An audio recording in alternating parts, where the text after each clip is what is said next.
Good morning, everyone. Thank you very much for joining us for this panel. And before we start, I would like to complain that last night I spoke with 3 out of our 5 panelists, and I found out that they are all huge believers in capitalism, and that they believe that there is a lot more capital for capitalism. But thank God this morning I found one panelist, which is a harsh critic of capitalism. We still need one more in order to create some controversy. So I'm going to give you 2 minutes for one of you to turn to the other camp. So not only to turn to the other camp, but really defend his point very aggressively. In those 2 minutes, until you make up your mind which camp where you're going to be on, I will start off by reading 4 paragraphs from a large essay that was published, I believe, 6 months ago in the Atlantic magazine by the former chief economist of the IMF, Professor Simon Johnson. Those of you who are involved in the academia or Wall Street probably know that this essay created a lot of controversy after it was published. So now I'll read you a really short excerpt from that large piece. There is a deeper and more disturbing similarity between the past crises in the emerging markets and the financial crisis in the West last year.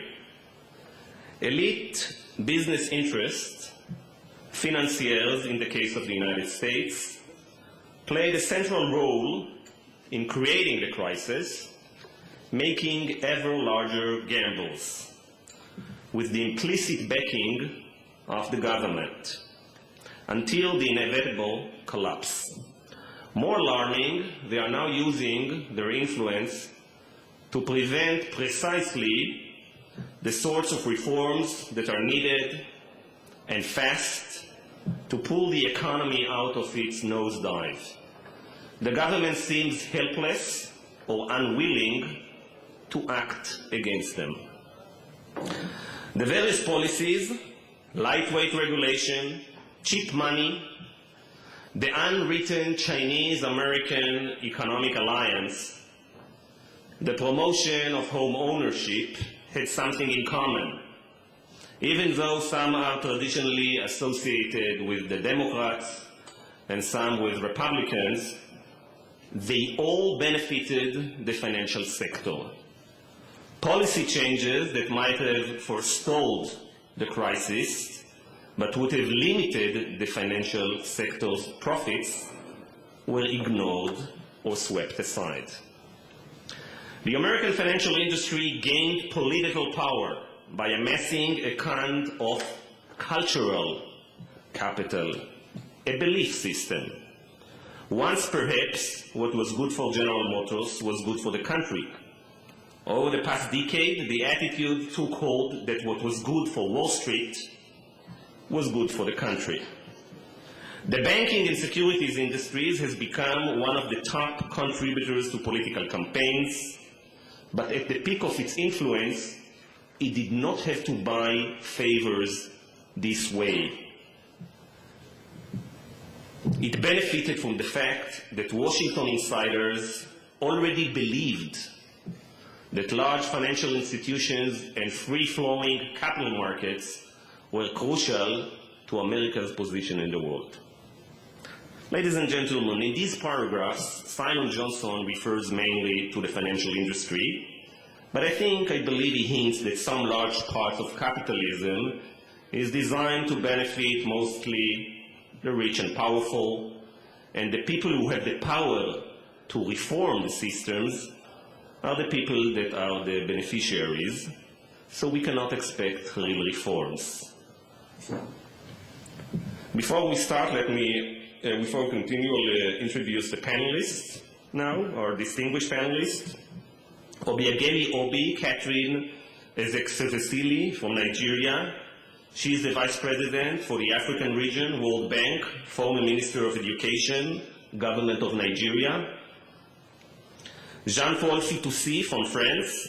He is a professor of economics at the Institute of Political Science in Paris and member of the board of directors of Telecom Italia. Eugene Kandel from Israel. He is professor of economics at the Hebrew University of Jerusalem and head of the National Economic Council in the Prime Minister's office. Zoran Straversky from Macedonia is the Vice Prime Minister and Minister of Finance in charge of economic affairs, government of the Republic of Macedonia. He is the former senior economist for operational policy and country services units in the World Bank. And Tom Glosser from the USA, who is the CEO of Thomson Reuters and the former CEO of Reuters. Ladies and gentlemen, I'll start maybe with a short introductory question for all panelists. You can answer about 3 or 4 minutes. The theme, how much capital is left for capitalism, seemed like a very pressing issue in the midst of the financial crisis. Now, perhaps after 1 year, after some of the financial markets went out of the emergency room, went out of coma, it seems like a less popular and less hot debate. So the first question, should capitalism, its shortcomings, should be high on our agenda as business and social leaders? Start with the Finance Minister of Macedonia, Zoran, please. Thank you. Let me start by thanking the organizer for this opportunity to talk about this important topic. The short answer would certainly be yes. The longer answer would be that we need to, in my opinion, to take a look at the context in which the crisis emerged and happened, because it helped us to understand probably the outcome and the way forward. And the context is that actually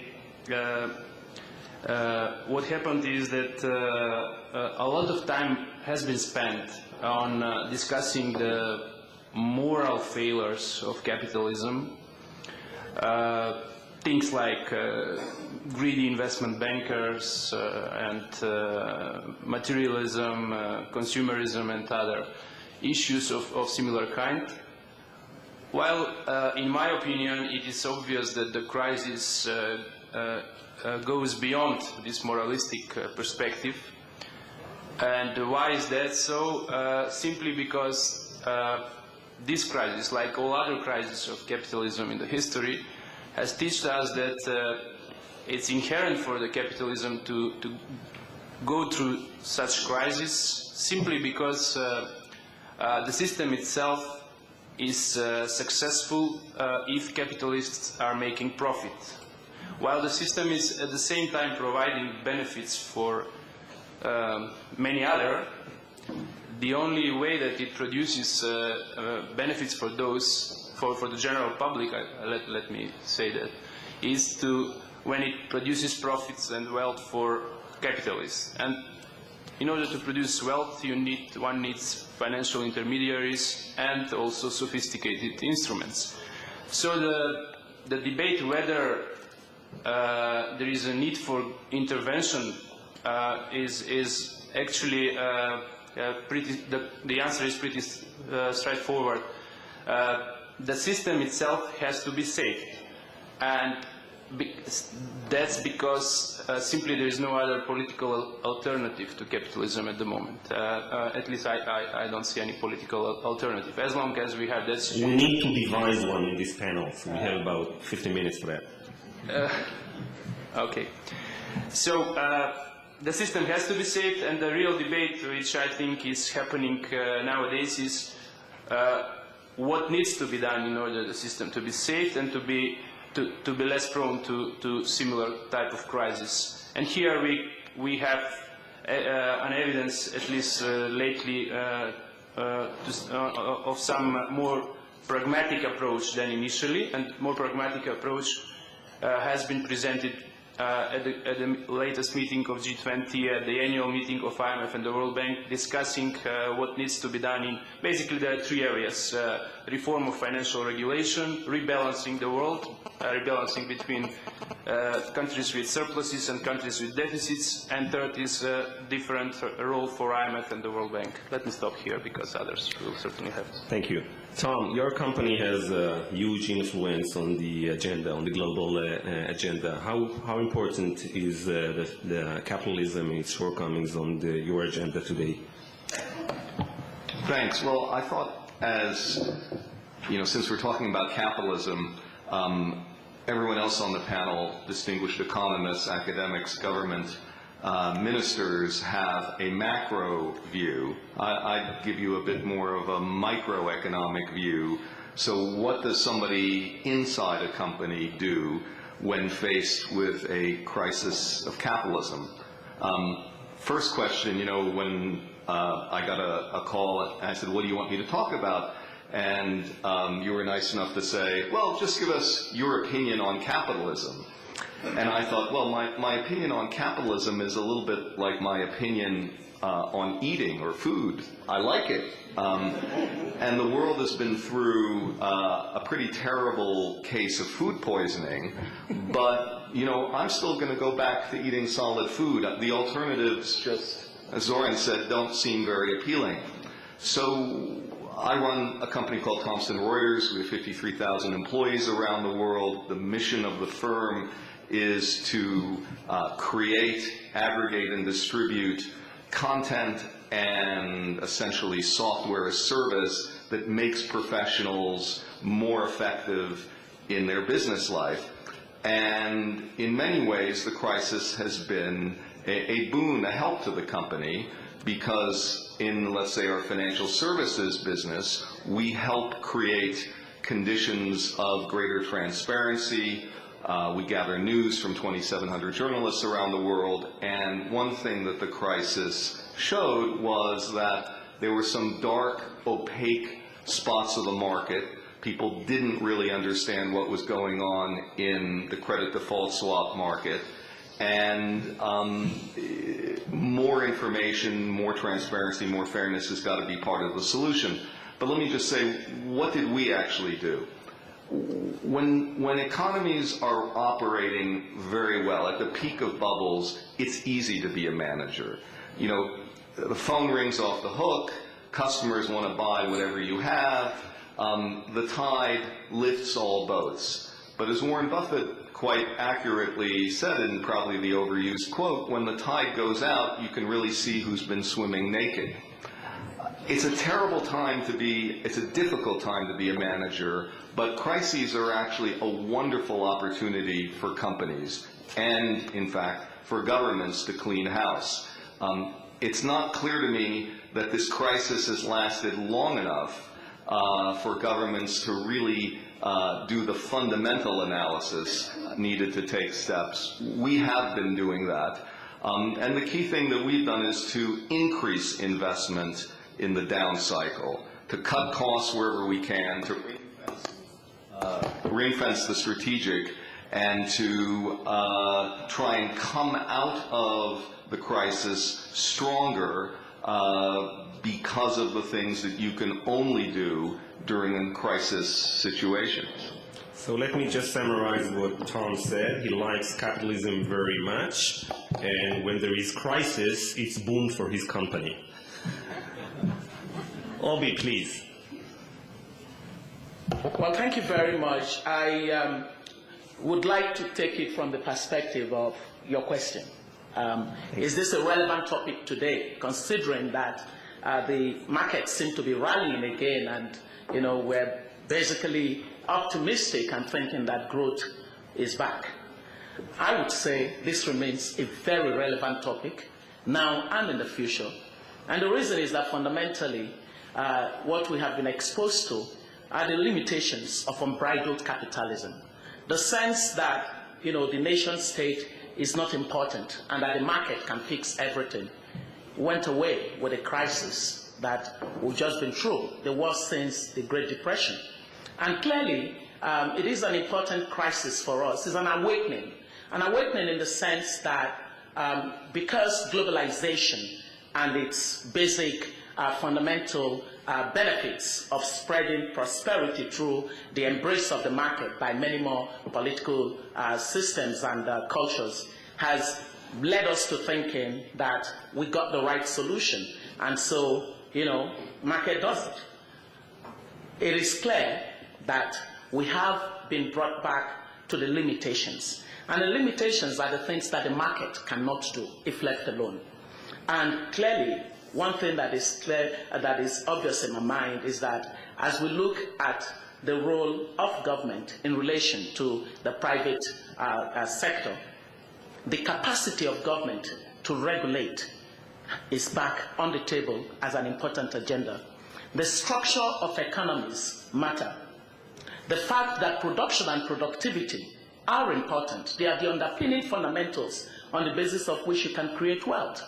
And the whole idea that innovation can happen in the absence of real production and productivity is a misnomer.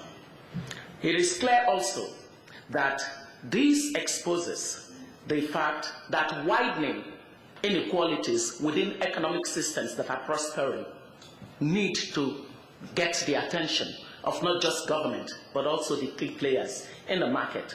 I say this from the perspective of one who's got to take responsibility for economic issues, working with countries in much of sub-Saharan Africa. The 47 countries that we deal with were considered not to be integrated to the global financial system, and so there was no need to worry about the impact of the crisis on them. But you know what? That was a fallacy. And so if the world and its economic prosperity means that we have to run an inclusive system that enables everyone, no matter where they are, take advantage of economic opportunities that are possible through the wealth creation, that capitalism as a system that is unarguably an important, efficient system for allocating resources, then we must focus on the issues of those excluded from prosperity. And so that focus means that the crisis calls our attention to how do we share the powers to make determinations of the future that we live in, whether it's government, it's private sector, or civil society, whether it's the advanced economies or the developing economies. Because, by the way, as we begin to go toward a growth trajectory again, what's happening is that the developing economies are being looked at as potential sources of the growth that would lead to the recovery of the global economy. So that sends us a message that clearly, if many other parts of the world have embraced what was essentially an Anglo-Saxon approach to economics, and they have seen the benefit of it, it is totally immoral for those who put out these systems as credible systems to create wealth to begin to reverse through protectionism and other things, and the kind of moral hazards that we have seen in a number of these economies. Some of the policy measures that have been taken really call to credibility or call to question the credibility of the thesis that many of the policymakers of these economies that put the world in trouble projected in the past. Okay, thank you. Professor Fitoussi, I believe that Obi just gave you the cue to join her and attack capitalism. Go ahead.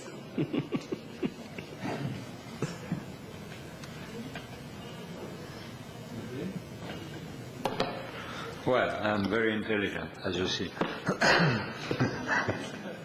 I have heard that capitalism is giving a lot of opportunity. The crisis is giving a lot of opportunity to firms. But I guess that none of us are unemployed today.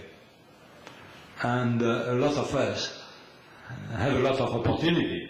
As an economist, the crisis is giving me splendid field to profess in what I believe. So it's a real opportunity, but the crisis is mainly a crisis of employment. The real disequilibrium is the rise of unemployment worthwhile. The real disequilibrium is the increase in poverty worthwhile. And so to try to come back to your question, what is capitalism? Really, I don't know. I think that we have done a lot of rhetoric about capitalism. But capitalism of the kind we are speaking of has never existed. Capitalism has always been an in-between system, which has been regulated by law, and it has been born like that, on the decumber of the Ancien Régime. And it has to lag from the outset, the rule of law and the economic system. So what did happen in the last quarter of the century is that we believe that capitalism would be able to self-regulate by itself, without the rule of law, without the state, everything. And to come back also to the quotation you have done about this chief economist, I forgot his name. Simon from the IMF, Professor Simon Jones. Yeah, from the IMF. And I think he is wrong, as many of us are wrong. We believe that the crisis has been a financial crisis. Do you sincerely believe that the wool sector can become crazy like that? I am interested to the explanation of the craziness of the financial sector. Why the financial sector became suddenly crazy? And to try to explain that, I have to go deeper in the structural causes of the crisis. And I think that inequality is of the essences.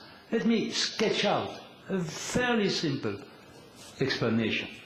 At the beginning, you have increase in inequality worldwide. Since a quarter of a century, median wage has stagnated everywhere. In some countries, it has decreased a lot. And when you have an increase in inequality, what you have basically is a weakening of global demand. Because those who are spending 100% of their income are earning less, and those who have difficulty to spend even a fraction of their income are earning more. So if inequality increases, you are in trouble. You have not enough global demand. So what is called for is an expansionary policy. And it's why you have had, during this whole period, an expansionary monetary policy.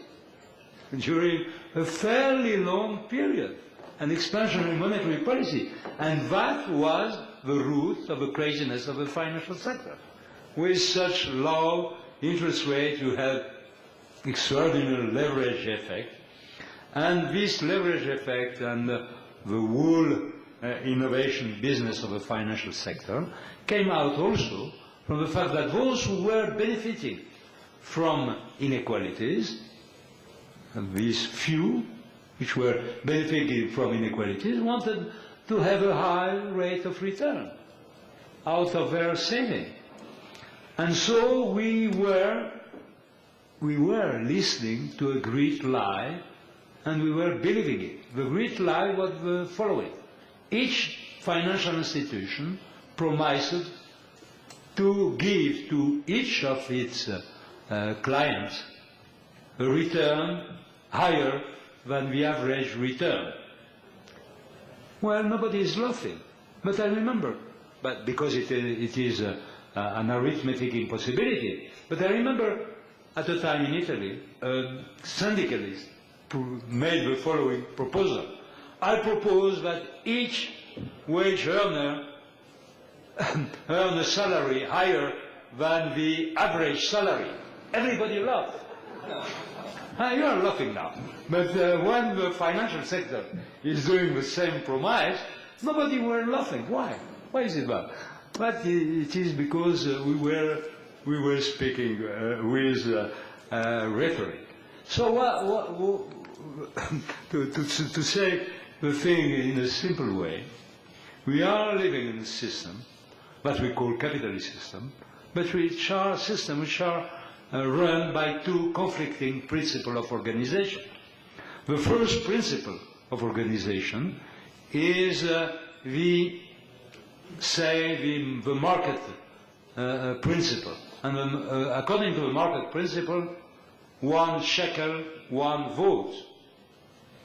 And you have another principle of organization, which is the democratic principle of organization, which is 1 person, 1 vote. So you have two conflicting principles. One, which is leaning toward inequalities, an increase of inequalities, and the other, which is leaning toward pure equalities. And when we compromise between these two principles of organization, the system is sustainable. When we forget to compromise between these two principles of organization, the system can't be sustainable. And it is exactly what did happen. We accepted this increase in inequality, this enormous increase in inequality. Some persons were earning imaginary income. And then, what did happen? The situation where we are. Thank you. Thank you. You notice that Professor Fitoussi related to 1 shekel, 1 vote, and $1 and 1 vote. This shows you the state of the dollar in the global. No, I want to replace the dollar by the shekel as a reserve currency. Well, you were right. The shekel is gaining some strength in the last year. Professor Kendall, you come from Chicago. You are a professor of economics of Chicago, so surprise us.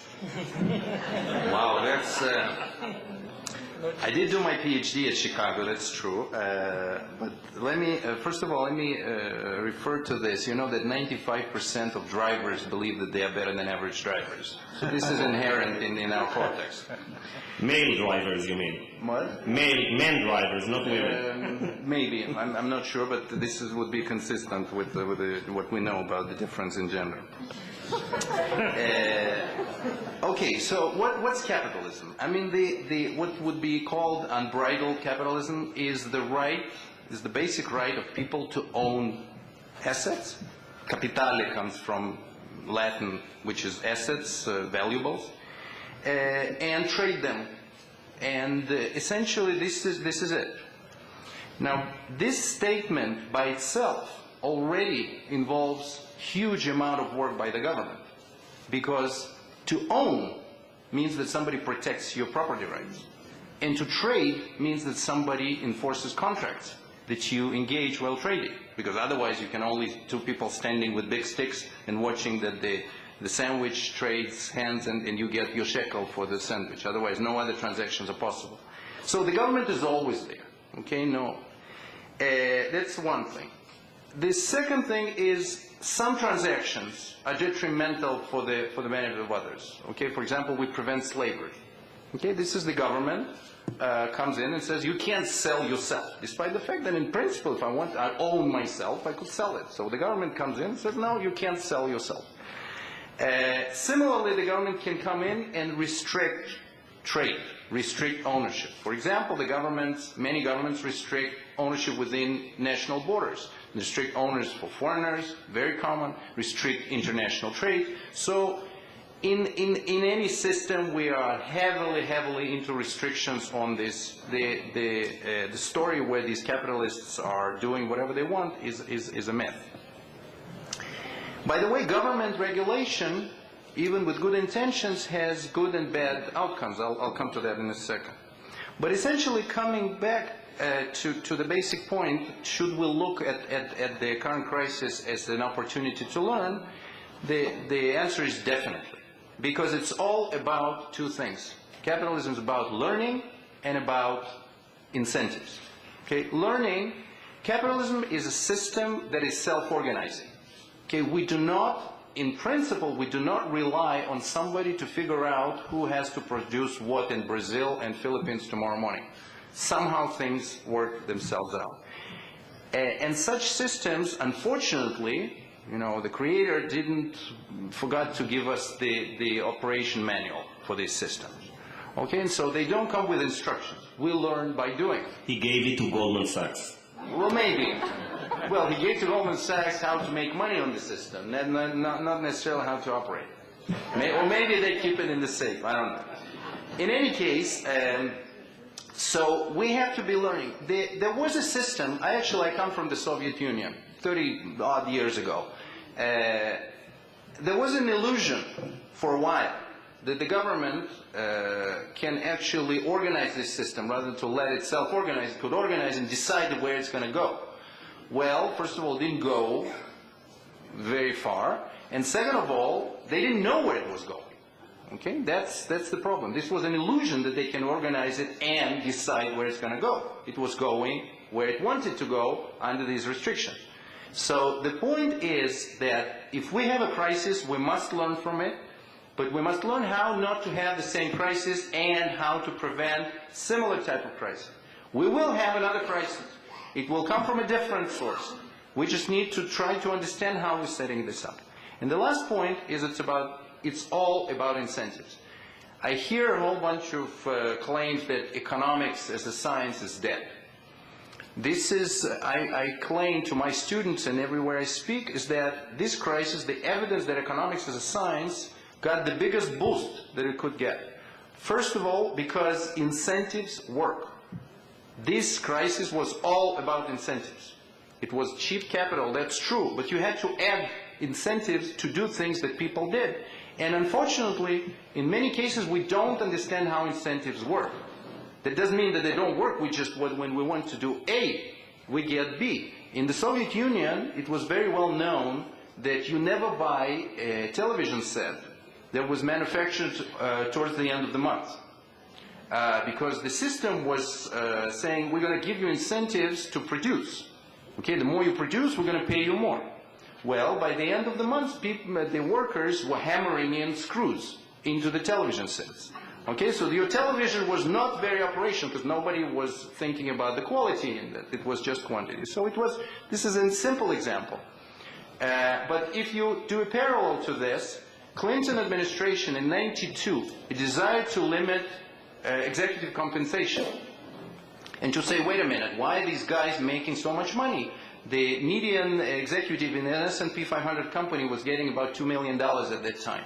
So they said, why are they getting so much money? We're going to limit it. This is a good incentive, good intention. We wanted to lower its compensation and to provide more incentives. What happened? They reduced it to $1 million in salary and everything else in performance related.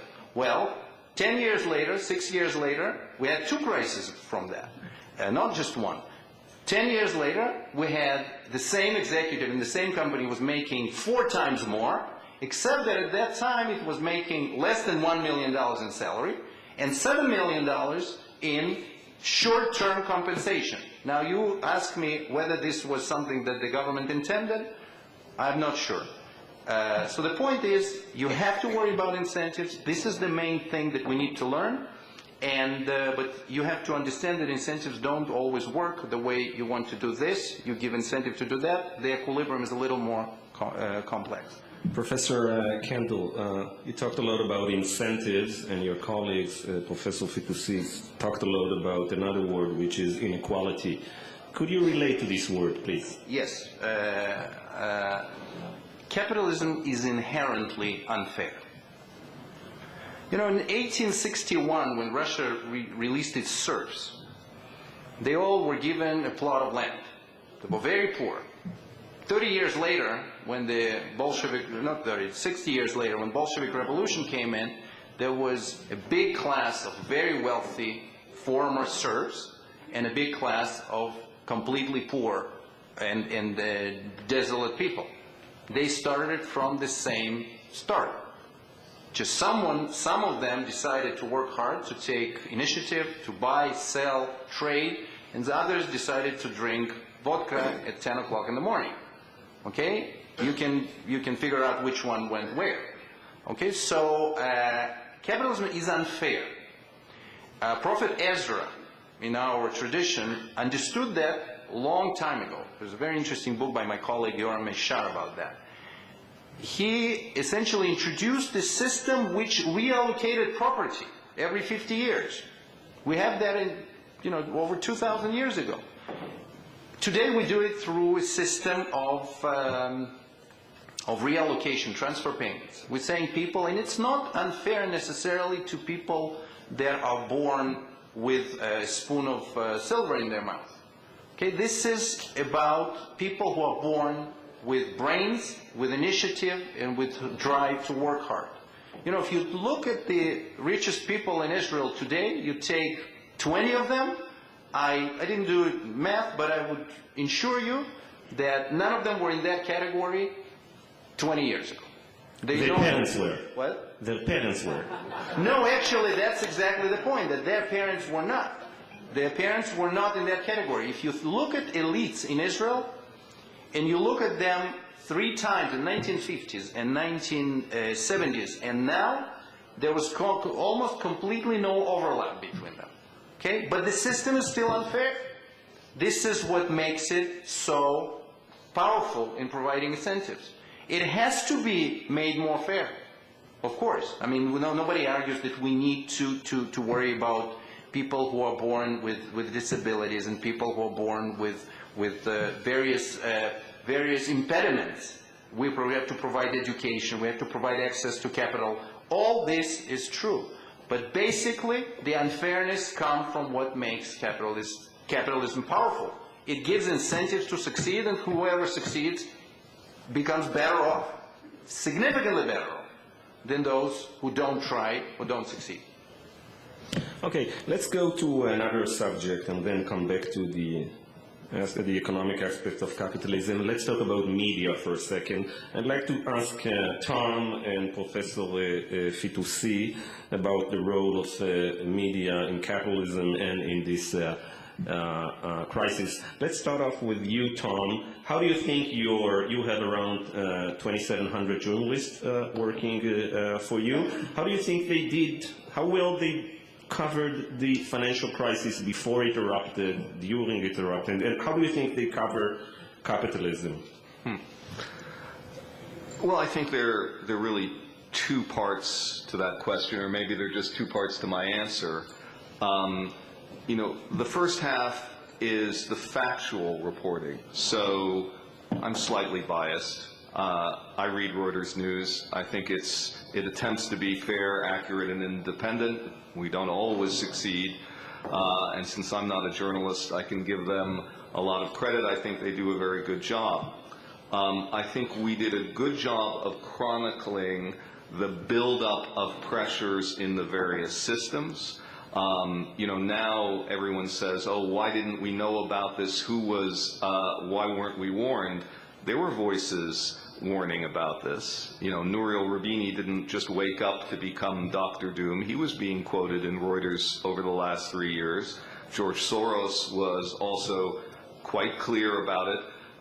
Ironically, Bob Rubin, who was in the Treasury and then at Citi of all places, had warned about the buildup of derivative positions and in particular the complications associated with their clearing and settlement. So I think on that part, I'd give a good grade.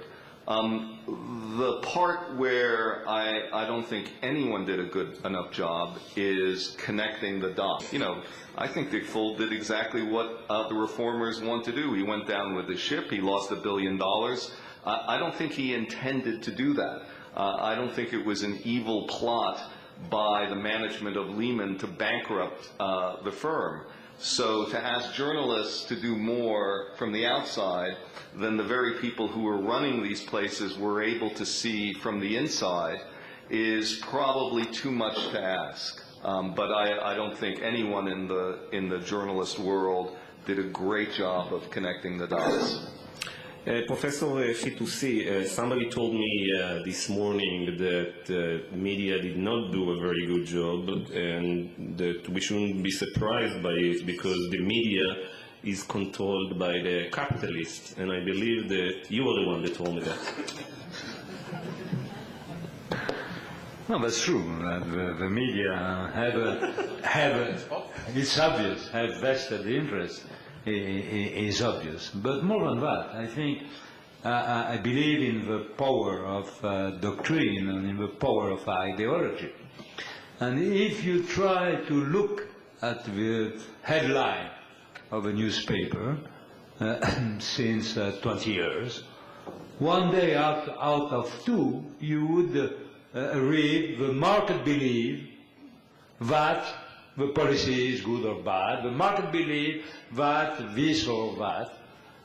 What does that mean, that the market believe? Second, nobody. People outside in the adult hall will think that we're having a great time here. Okay, so occasionally try to give some, to help us with the PR. Yeah, sure, Robbie, go ahead. Okay. Because essentially, I can call you Eugene, Professor. Right. I don't disagree with you on the issue of incentives. I think that, as I said, unarguably, capitalism is the best that we've seen so far in terms of expanding economic opportunities. But where I disagree with you is that with incentives, you also have sanctions. And we need to be able to see how those sanctions work. Clearly, in the regulatory enforcement aspect of how capitalism has worked in the recent crisis, we need to learn some lessons. We need to figure out whether some, basic social values that hold us together as responsible human beings have been violated. And if they've been violated, what do you do in order to serve as a deterrent to that kind of behavior? Otherwise, what would happen is that we would leave the whole crisis behind and give another set of people the opportunity to ferment another bigger crisis. And then everybody would, through the public sector, clean up on their behalf. And so there needs to be the sense that bad behavior will cost you something. That's clearly an important element in making progress. I believe clearly in the whole idea of creative destruction. I believe in it. If something doesn't work, let it die, and then let something new come alive. That way we make progress, and that's a good thing. But to the extent that you can engage in reckless behavior, there's been rascality that we've seen in the way that things happened during this past crisis. And I don't think that it would be proper for us to just ignore it and to say it doesn't matter. This system self-corrects, and therefore we should move on to the next level. I think it's important that we should spend some time and reflect on what is it that happened, what exactly went wrong, and how do we remediate. And I'm not saying that we're going to have some perfect solution. I think that what I stand to canvass as someone who believes very much in capitalism, I come from a part of the world that, to the extent that it began to understand that the principles of the market have allocative mechanisms that are more efficient than government trying to be in the business of everybody, have actually grown. The continent of Africa began to grow on a more stable path of at least 5.7% per annum since many of the economies began to manage their economies on the basis of market principles. So no doubt about it, I believe in this. But I don't believe.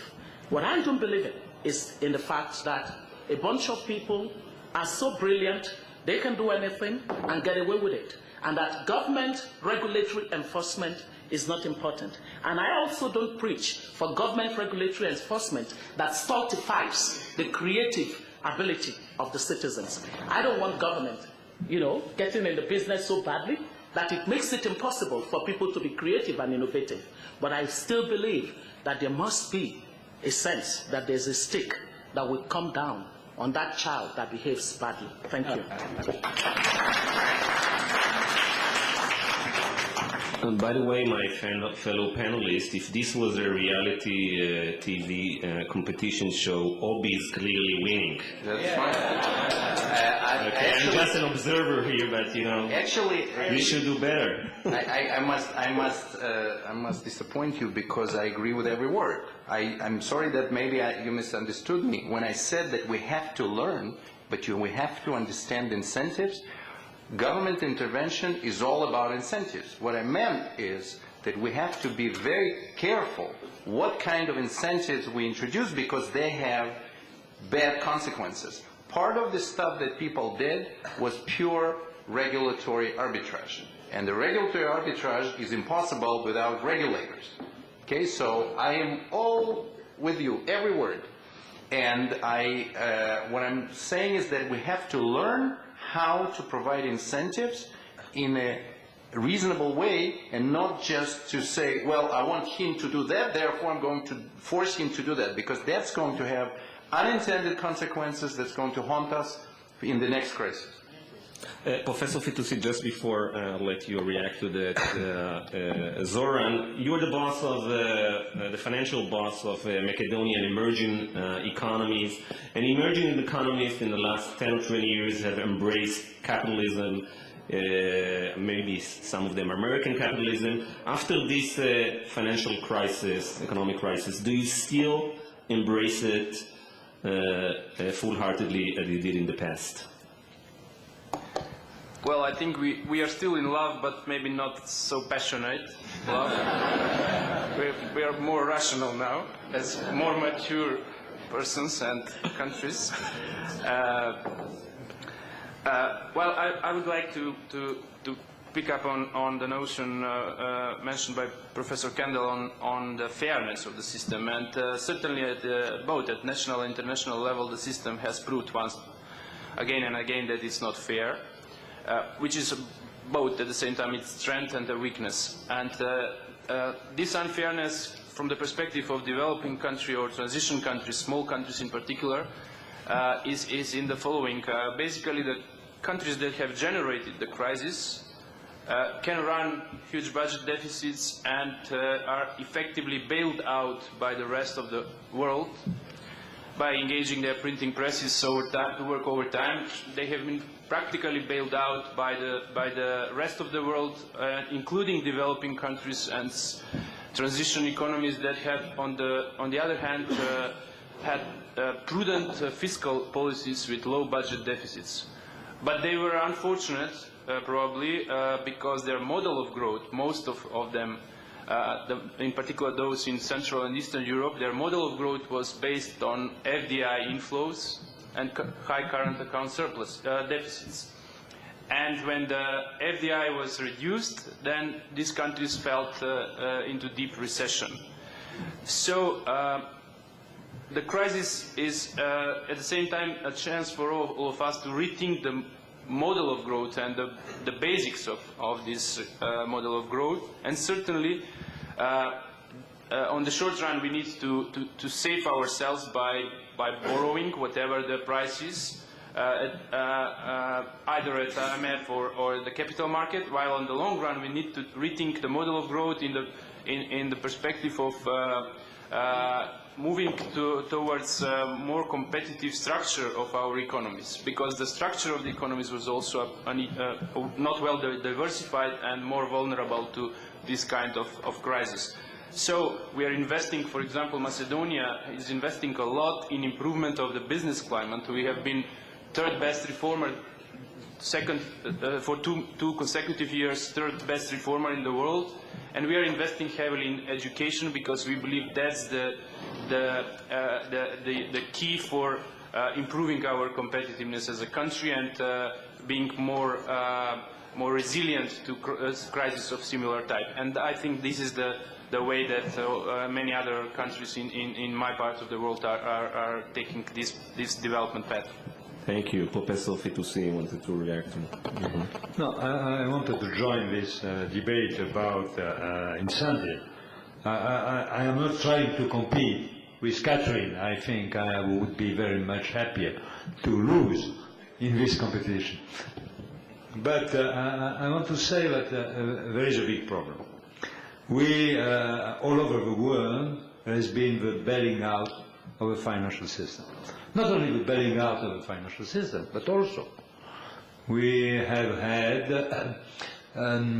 the increasing size of the financial actors as part of the bailing out. And that has meant that the taxpayer came in, and that it paid for the loss of the financial actors.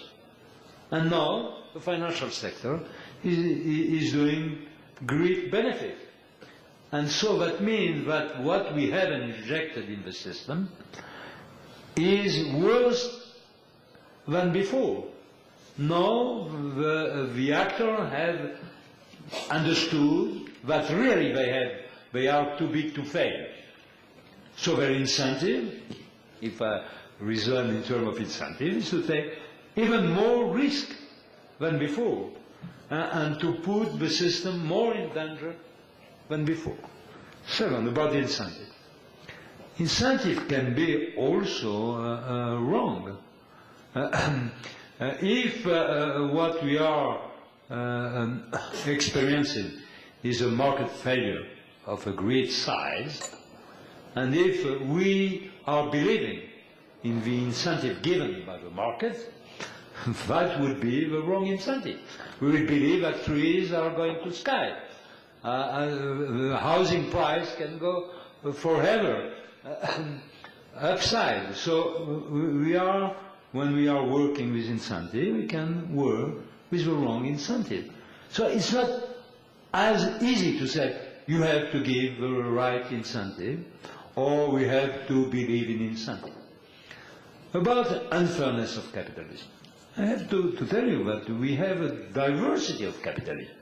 You have a US capitalism and you have European Nordic countries' capitalism. They are not at all operating in the same way. The Nordic country capitalism is fairer than the US system.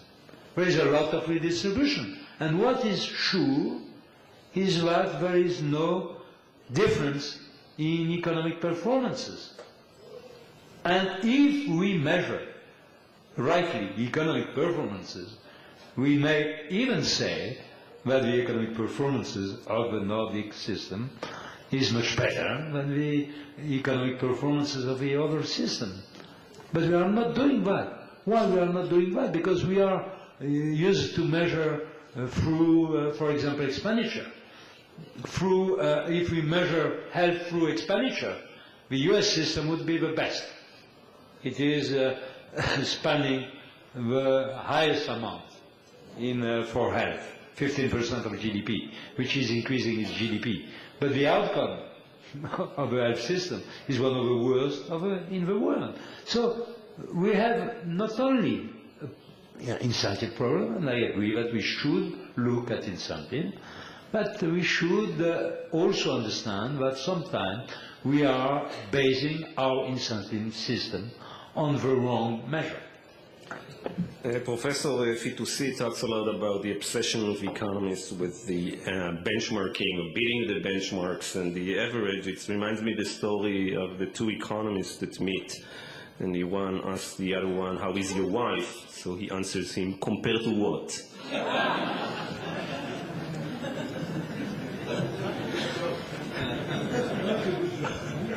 I'm sorry for that. How is your husband compared to a female economist? Sorry. Yeah. We did get some laughs, but I'm sorry for that. Obi, can you tell us, please, about the consequences of the financial crisis, the capitalism crisis in the lower income countries? As I said earlier, when you look at the continent of Africa, for instance, you know that for many decades in the 70s, following the collapse of the commodities prices in the 70s, these economies went on a downhill. and struggled all through the 70s and the 80s. By about the 90s, the late 90s, many of these economies began to come out of the doldrum and began to pursue very prudent macro policies, and that began to really deliver on good growth.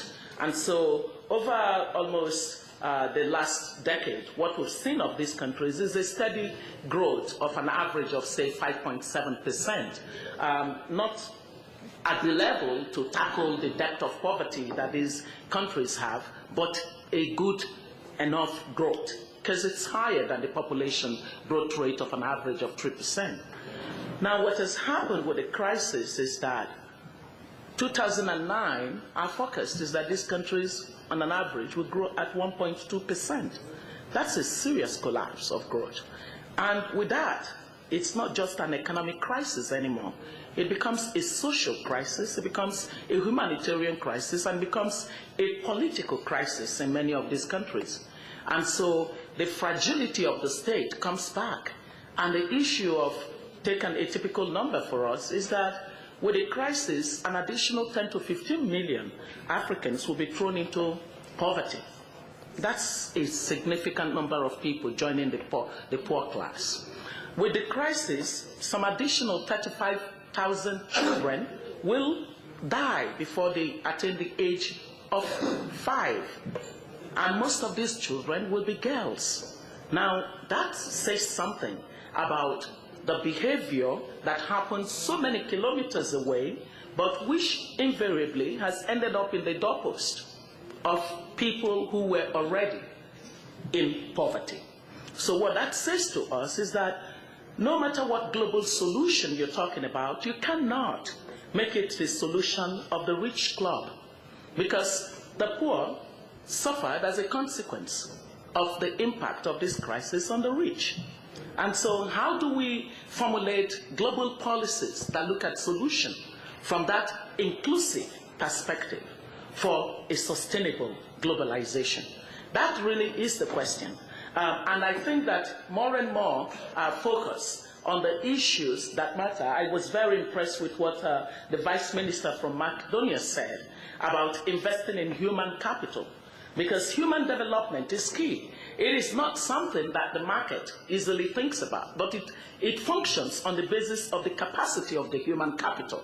And so how do we get governments that are solid again and able to invest in the kind of development of human skills that will take advantage of new opportunities that the crisis will reveal? How do we begin to look at the challenges of social safety net?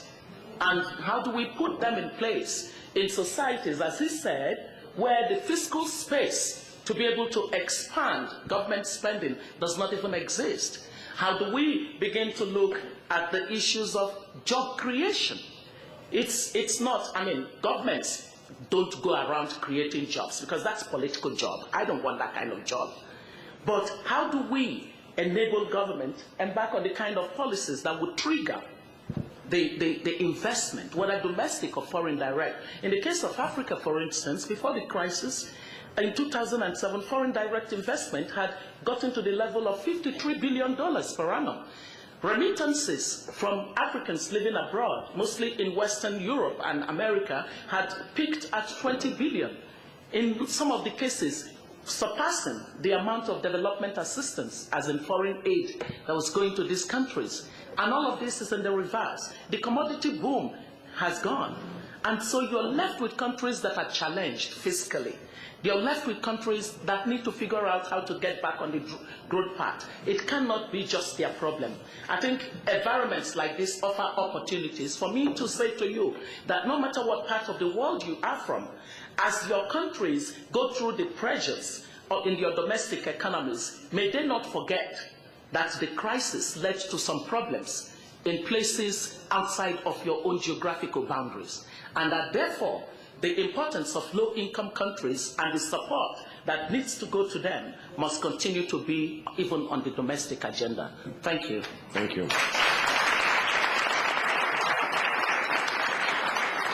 Before I go to my last question, concluding question, and here take some questions from the audience. Tom and Eugene, you came out as the big supporter of capitalism, so I will ask both of you to tell me where did capitalism disappoint him? Okay, I'll start quickly. I think there was a fundamental mispricing of risk in the system, number one. Number two, the benefits of capitalism were privatized, but the costs were socialized, and as Obi has reminded us, they were socialized beyond the borders of the countries who thought they were in perhaps autarky. And it's a very good reminder why trade protectionism, trade is the only way by which capitalism can benefit the entire world. And if we fall back in developed countries to putting barriers up, we will compound the problem at the bottom of the cycle. We've been debating sort of the merits or not of capitalism, but we've actually been veering, as is often the case, from economics through politics to morality. As an economic system of allocating labor and resources, including money, it's very difficult to beat capitalism. It is, the Silicon Valley is a more productive environment than, say, Sophia Antipolis in the south of France, although that's a decent high-tech zone.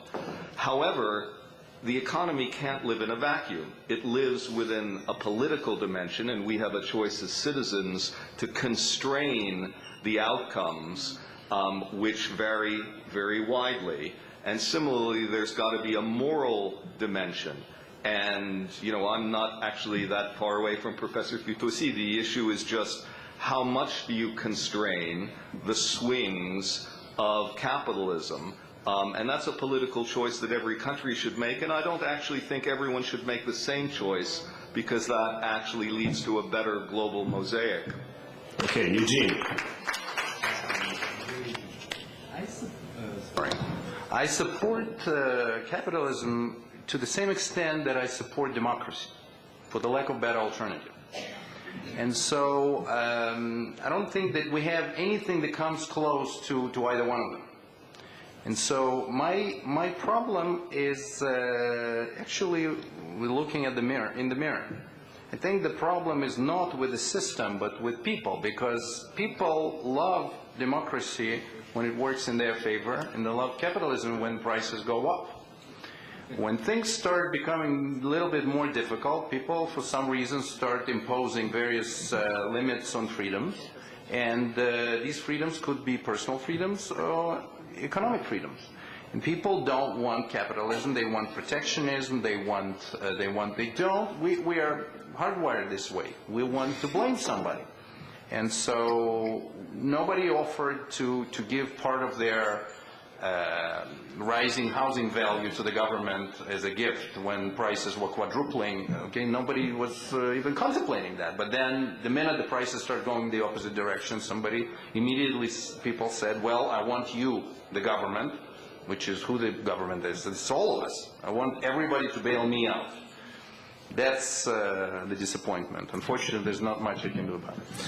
Okay, for my studies in economics and MBA, I learned that rule number one is do not compete with lunch.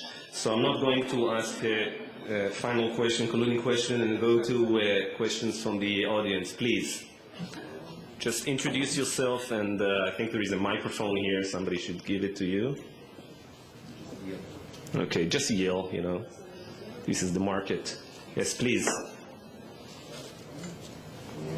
I wrote my question down. Okay. Just your name. Was corrected, or is it Dr. Is it Vasily? So, in a controversial book, Confessions. Okay. Thank you. You got some leverage now.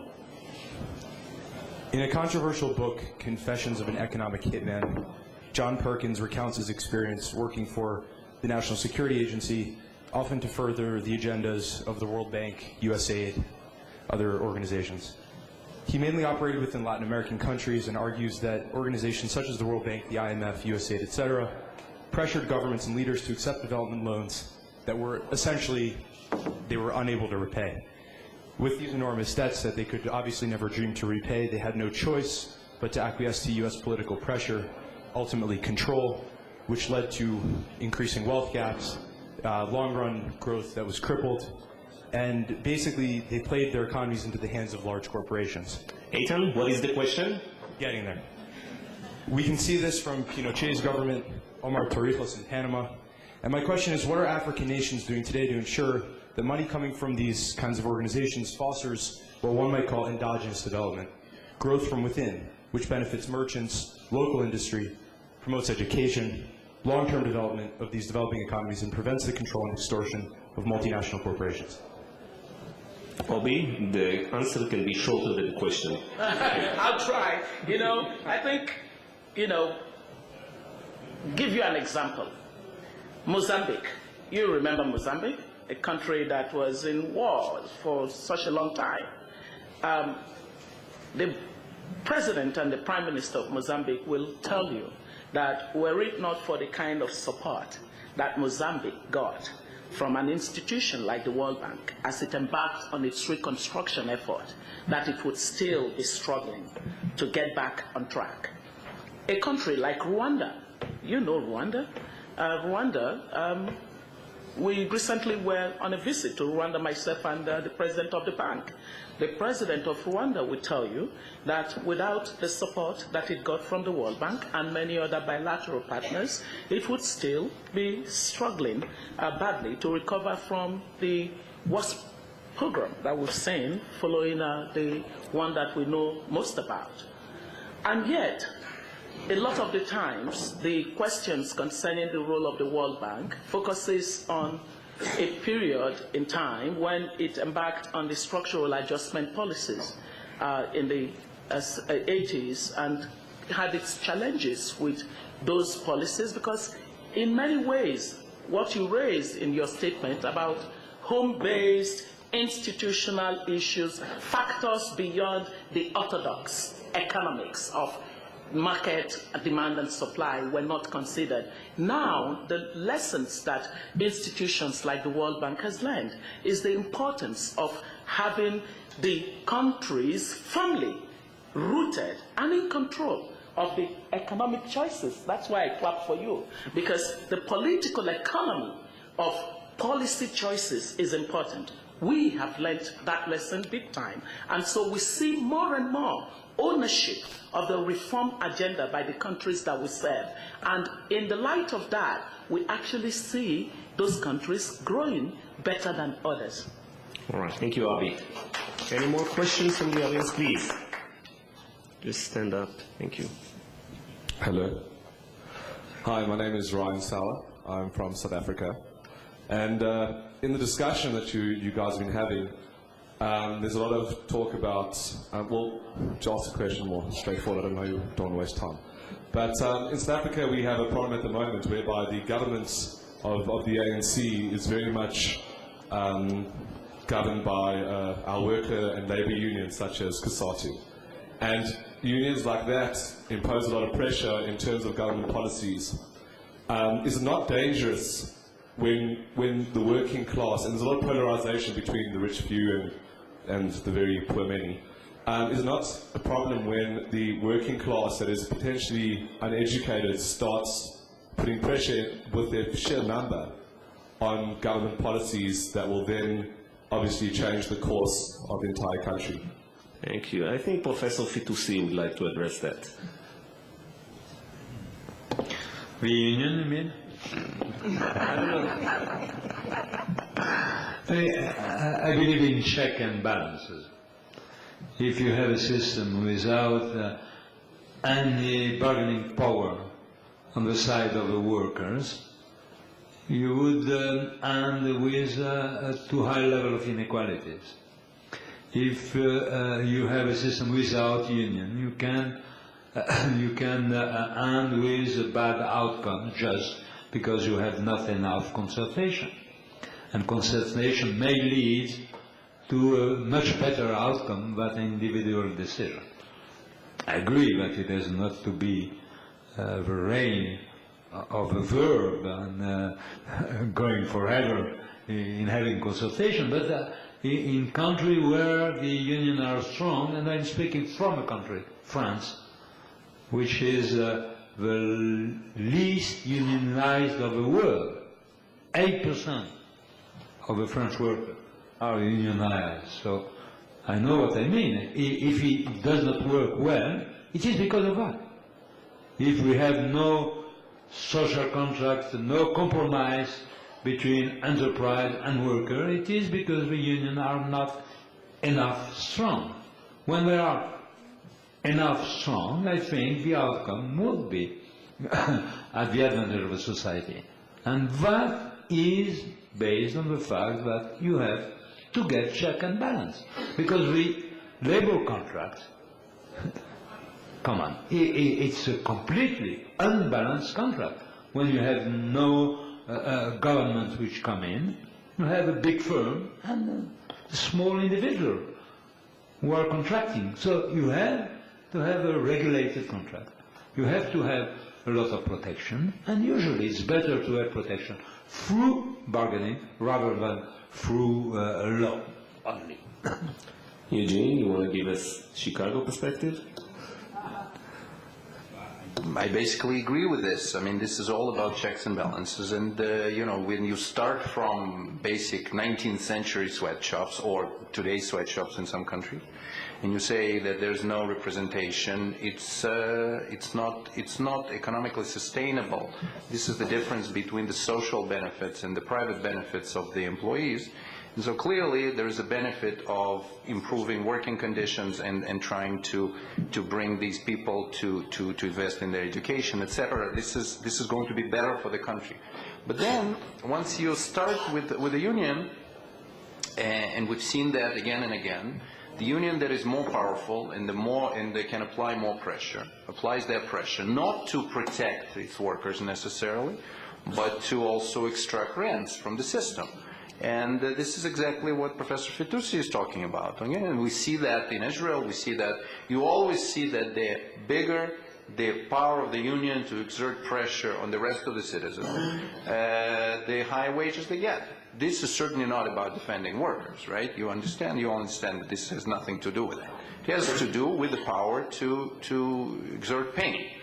Okay, so it's bullying part that we don't like. It's the protection part that we do. Sorry. Since we had a sort of agreement in the last questions, we need one last question that will create controversy. Please. Yes. I'll do my best. Okay. One of the arguments of the crisis is that there's a big mismatch between global markets and national government, and especially the hypocrisy of wealthy countries. And I'd like to put Nigeria and France face to face, especially as France is known to protect its agriculture and benefits from a global system, but then does not share it and allows other countries to benefit from it. So how do we begin to close that mismatch so more people benefit from what's good about that? Okay. She's trying to separate the alliance between you both. Let me try to answer directly. We have just completed a report for the UN with Joe Stiglitz, which is addressing exactly your question. And in this report, we are saying that no country, for the moment being, is internalizing the external effects of its policies. So the bad effect that its own policy can have on the other. For example, the financial crisis is born in the center of the system, and it had huge externality because it is huge negative externality because it was a global crisis, but no taking into account of this externality in the design of a policy in the country. And to react to this policy, it has been worse because we have bailed out our banking system, we have bailed out our automobile industry. I mean, the rich country have done that. The rich country, because the poor country were unable to do that. And the fact that we have done that has put a lot of unfair competition. in the global setting and has put more pressure on those countries which has suffered the most without having no responsibility, any responsibility in the crisis. So all to do that, it's not easy to devise an institutional architecture to cope with externality of national policy. Otherwise we will be in, I would say, an hypocritical setting, which is to speak about globalization. But what does that mean? The nation state are still alive and well. And among the nation states you have you have hyperpower, superpower, power, and no power. And no power at all. And so that means that you have already an element of unfairness which is inbuilt in globalization, because what is accomplishing a national state if not to protect its population? So all nation states will say, we believe in globalization, but all will come with some protectionist measure in an explicit way like France, in a more intelligent way like other countries, the US, Germany, and so on and so forth. But all are coming with this kind of measure. All are protecting, in particular, their agriculture. I don't know of any country which has the means and which is not protecting its agriculture. Obi, do you think he also represented your view?